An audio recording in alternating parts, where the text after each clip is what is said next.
Hola a todos, en este video lo que quería hacer era algo que yo creo que ya tocaba hacer en mi canal. Voy a estar haciendo dos videos del mismo tema. Voy a tener una versión resumida del video en Instagram, tratar de que no sea muy largo. Y para mi canal de YouTube y para el LinkedIn voy a tratar de elaborar un poco y desarrollar un poco la idea. El día de hoy quiero hablar de un tema que a mí me ha estado preocupando mucho de toda la vida, pero que se me ha hecho un poco más relevante a medida de que hemos progresado en tratar de salir de la crisis. Y esto no solamente está pasando en Panamá, está pasando en varios países del mundo, que es el intervencionismo. Primero definamos, ¿qué quiero decir por intervencionismo? Es la filosofía de que cuando hay fallas de mercado o cuando hay un problema en el mercado, el Estado debe intervenir para corregir esa ineficiencia.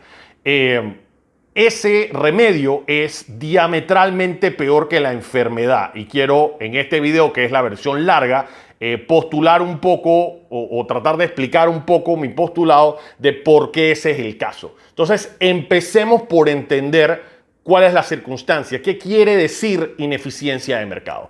Tengo un video para los que quieran ver de manera un poco más, digamos, detallada, elaborada. Fue uno de los primeros videos que hice en mi canal de YouTube, que defino como eficiencia de mercado. Hay una serie de premisas. Voy a ir un poco rápido con esas premisas. Les recomiendo que vean ese video si lo quieren ver en detalle, que básicamente nos dice qué cosas son características de un mercado eficiente, qué cosas son características de un mercado ineficiente. Y observen que estoy hablando de eficiencia y no un mercado perfectamente competitivo. En nuestro modelo neoclásico de economía que presentamos en nuestras clases de economía, que son modelos matemáticos muy interesantes, muy appealing, no reflejan necesariamente la realidad porque no es así necesariamente como las personas toman decisiones. Sin embargo, matemáticamente se ven muy bonitos y no es que sean falsos, es que realmente el comportamiento de las personas no es tan preciso y no es tan robótico. Eso ya lo ha demostrado Richard Taylor con todos sus estudios sobre economía de la conducta. Eso ya lo ha demostrado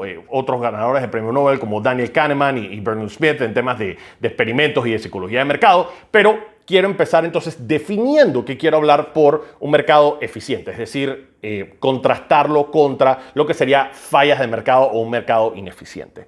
Cuando vemos un mercado que es eficiente, normalmente tenemos una serie de características. Tenemos primero que los agentes son racionales. ¿Cómo está definida la racionalidad? Muy brevemente, tenemos varios agentes en el mercado. Tenemos consumidores que representan la demanda, tenemos productores que representan la oferta, tenemos a veces intermediarios que se pueden analizar muy bien como productores, tenemos entonces reguladores, creadores de políticas públicas, tenemos agentes sombra. Definamos los tres más básicos que son el consumidor, el productor y el regulador / creador de políticas públicas. Un regulador racional que busca, debemos entonces ver primero qué es lo que busca un consumidor antes que nada. Un consumidor tiene una restricción presupuestaria. Obviamente tiene una serie de deseos infinitos, pero no puede ir a buscar esos deseos infinitos porque tiene una restricción presupuestaria. Entonces, lo que nosotros modelamos en la teoría neoclásica es cómo un consumidor con deseos infinitos o con ganas infinitas de consumir diferentes cosas actúa en relación a esa limitante que tiene del presupuesto. Entonces nosotros decimos que esa persona va a tratar de maximizar su utilidad sujeta a una restricción que tiene, que es este presupuesto. Entonces yo voy a tratar de ser lo más feliz posible con lo que me permite mi presupuesto. ¿Qué quiere ser entonces el productor racional? El productor racional lo que quiere es tratar de entonces maximizar su ganancia sujeta a una estructura de costo.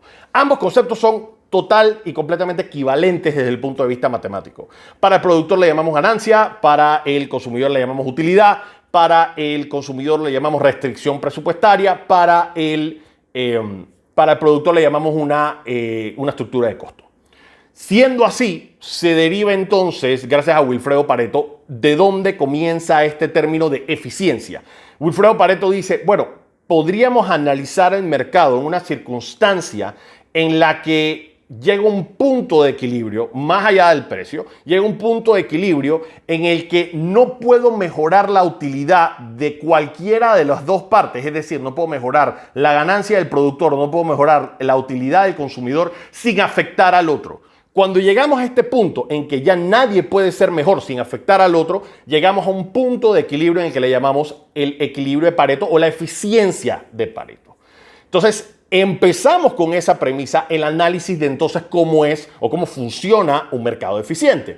Ahora, hablé entonces de consumidor y hablé de productor, pero también existen otros agentes como por ejemplo el mencionado regulador.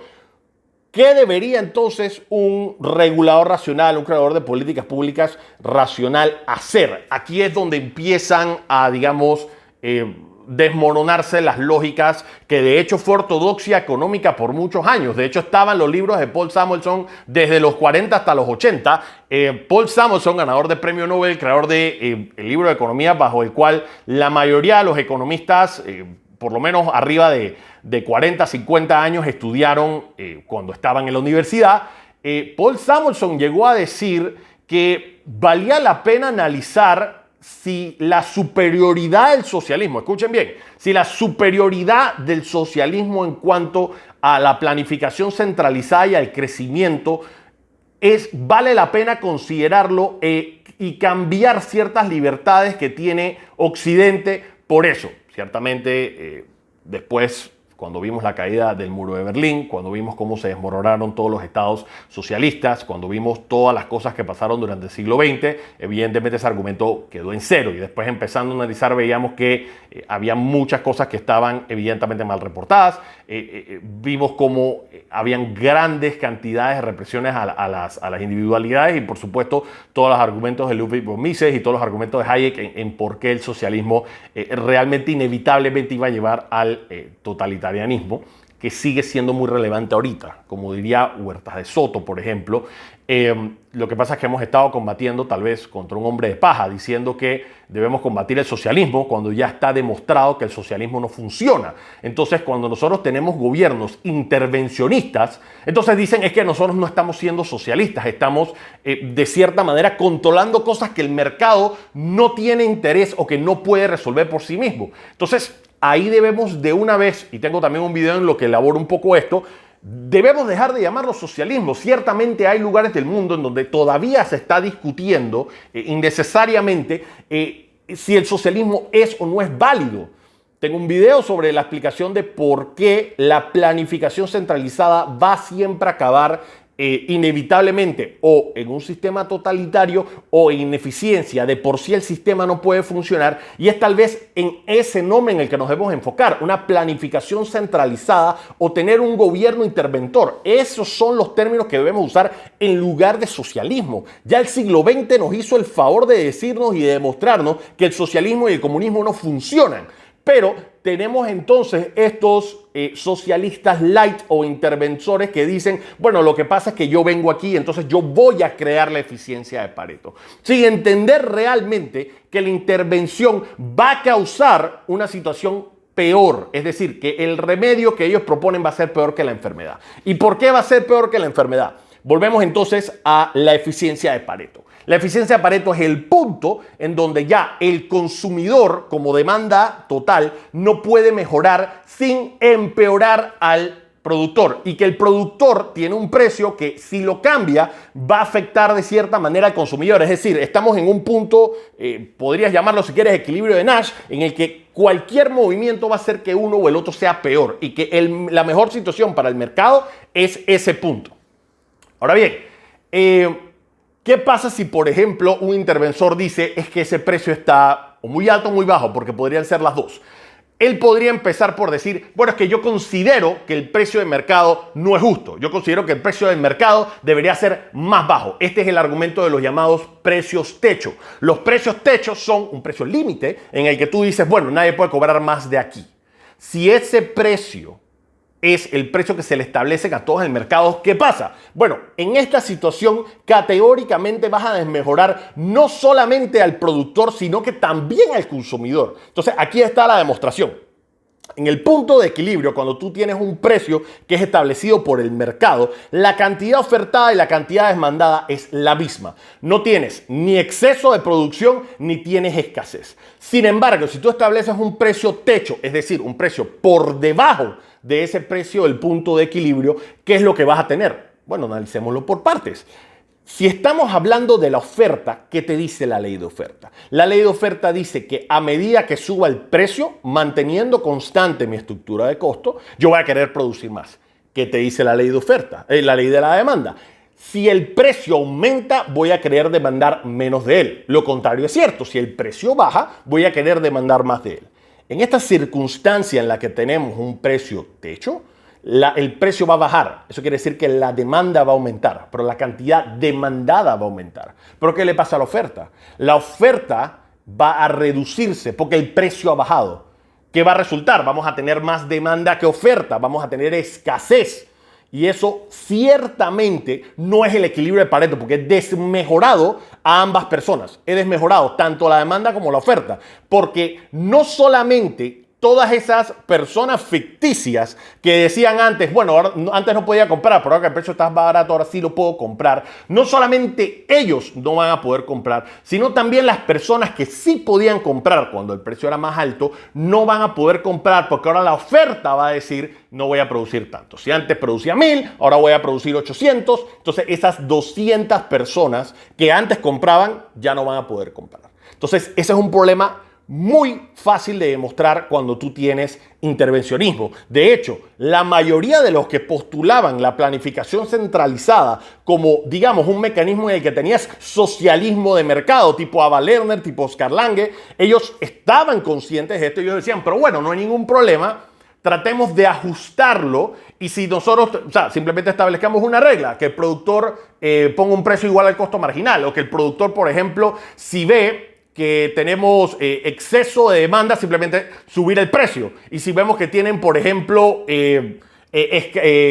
no solamente escasez del producto, sino que tenemos el caso contrario, en donde hay menos demanda que oferta y tenemos un excedente, entonces perfecto, bajemos el precio hasta llegar a ese punto de equilibrio. Esto es algo que inclusive reconocen los planificadores centrales. Intervenir en el precio, aunque tengas la intención de beneficiar, en el primer caso, a la demanda, no solamente vas a afectar a la oferta, sino que también a la demanda. Las personas que antes podían comprar, ahora no van a poder comprar tampoco. Entonces estás artificialmente creando personas que ahora están muy felices que el precio esté bajo, pero no importa porque no va a haber producción. Entonces eso es un problema muy serio. Hagamos el caso contrario. Digamos ahora que yo quiero favorecer a la oferta, que hay varias circunstancias en las que yo lo quisiera hacer. Yo tal vez podría decir, bueno, es que lo que pasa es que el precio que le estamos pagando a los agricultores es muy bajo, deberíamos establecer un precio más alto para digamos, las verduras, frutas, vegetales, lo que sea que se produzca. O, que es el caso del salario mínimo, es que el salario mínimo está muy bajo, el precio debería ser más alto. Entonces, por supuesto, volvamos a lo básico. ¿Qué dice la ley de oferta? La ley de oferta dice que a medida que el precio suba, si se mantiene constante la estructura de costo, voy a querer ofertar más o producir más.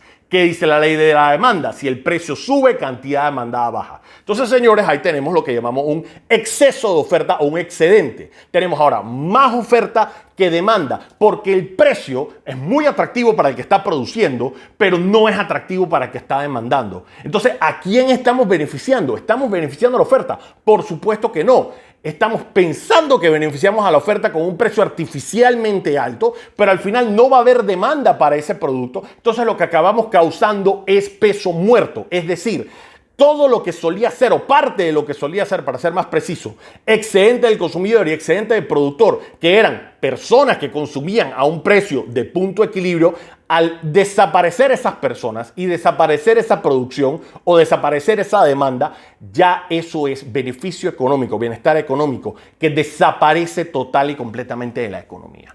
Ya no estamos en un punto de equilibrio, ya no estamos en una eficiencia de Pareto. Movimos el precio a un punto en el que no solamente desmejoramos a uno para mejorar al otro, pero podríamos inclusive estar en una circunstancia en que ambos se desmejoran totalmente. Es decir, que el peso muerto es mayor al cambio al que quisiste beneficiar. Si querías subir el excedente del consumidor teniendo un precio más bajo o querías mejorar el excedente del productor subiendo el precio. Entonces, ese de raíz es el primer problema con el intervencionismo.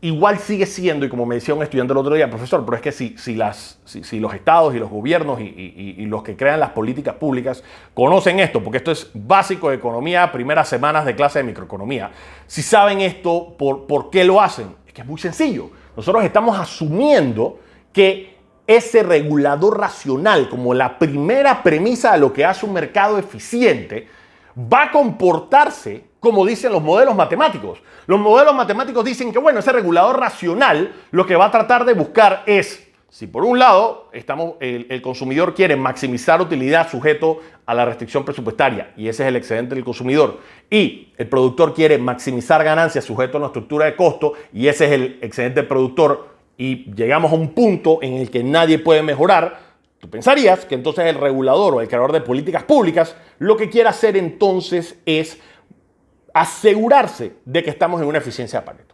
El regulador o el creador de políticas públicas lo que se quiere asegurar es que el mercado esté en una circunstancia de eficiencia de Pareto, porque no le debe importar no le debe importar si es el productor o si es el consumidor, debe ser indiferente. Entonces, yo creo una circunstancia de mercado en donde uno se beneficie sobre el otro, que ninguno se beneficie sobre el otro. Lamentablemente así no funcionan el gobierno. El gobierno no necesariamente es un productor, es un agente racional de mercado. Y no lo es porque el incentivo del gobernante no es que se maximice el mercado o que el mercado sea eficiente.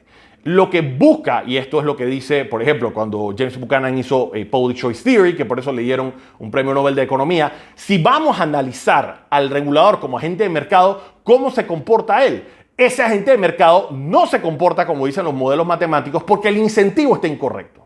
Ciertamente el incentivo del consumidor y ciertamente el incentivo del productor están alineados. Uno quiere profit, el otro quiere utilidad. Pero ¿qué quiere el gobernante? El gobernante lo que quiere es, primero y en orden, maximizar votos. Porque lo que quiere es primero estar en el poder si no lo está. Entonces él va a tratar de apelar a lo que llaman en algunos modelos el votante medio o el mean and vote theorem. Entonces yo lo que quiero es maximizar votos. Entonces podrías irte por el lado puramente populista y decir, a mí no me importa si yo soy de izquierda o soy de derecha, qué es lo que quiere la gente, yo voy a decirle a la gente que eso es lo que yo también quiero para entonces ser elegido. Y una vez ser elegido, ¿cuál es el incentivo del gobernante? Perpetuarse en el poder. Estar la mayor cantidad de tiempo posible en el poder. Por la razón que sea, si es para hacer negocios propios, si es para controlar. O sea, aquí podríamos hablar de una serie de detalles y de matices políticas muy interesantes que han sido por siglos motivo de debate. Aquí nosotros podríamos decir, bueno, es para enriquecerse, bueno, es para poder controlar, es para poder tener poder, las que sea. Pero el incentivo del político no es crear un mercado eficiente. Es, primero, tratar de apelar a la mayor cantidad de votantes para ser elegido y una vez está elegido, tratar de crear una estructura en la que él y su partido o su grupo se perpetúe en el poder. Entonces tú pensarías, bueno, pero la mejor manera de perpetuarse en el poder es hacer cosas que son lo que la gente quiere porque así van a ganar elecciones y así van a tener votantes. Pues no, señores, porque lo que pasa es que cuando uno vota por un partido político, cuando uno vota por un presidente, y esto va a depender de cada país, uno no vota cada día, uno vota una vez cada 5 años. Y sobre todo cuando cuando no tienes midterm elections, tienes que esperar los 5 años completos, ni siquiera puedes a mitad del camino contrarrestar con los otros poderes del Estado las actuaciones de un partido político.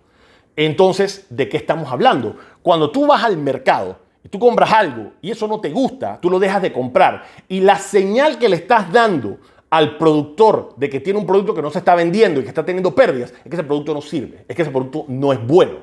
¿Qué señal le estás dando a alguien que sí compra su producto? Que le estás dando ganancia. Bueno, que ese producto sí es bueno que haga más de eso. Nosotros votamos todos los días en el mercado con nuestro dinero. Sin embargo, en el aspecto político, nosotros votamos una vez cada 4 años, una vez cada 5 años, una vez cada 6 años. Entonces, ¿qué incentivo tiene el político una vez maximiza votos? Nada.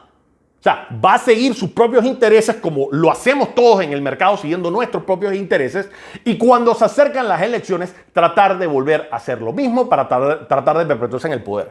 Si la persona piensa que no tiene manera de ganar, pasan todas las cosas que vemos en los países que ya han sido estados fallidos, en las que los políticos tratan de perpetuarse en el poder con estos mecanismos legales corruptos e ilegítimos y aquí ya estamos viendo y hay suficientes ejemplos en Latinoamérica y en la historia de que lo que estoy diciendo no es meramente un hipotético, sino que es una realidad.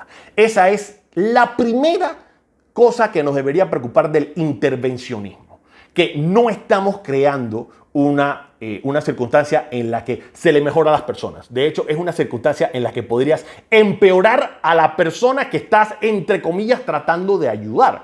Porque esto es muy sencillo.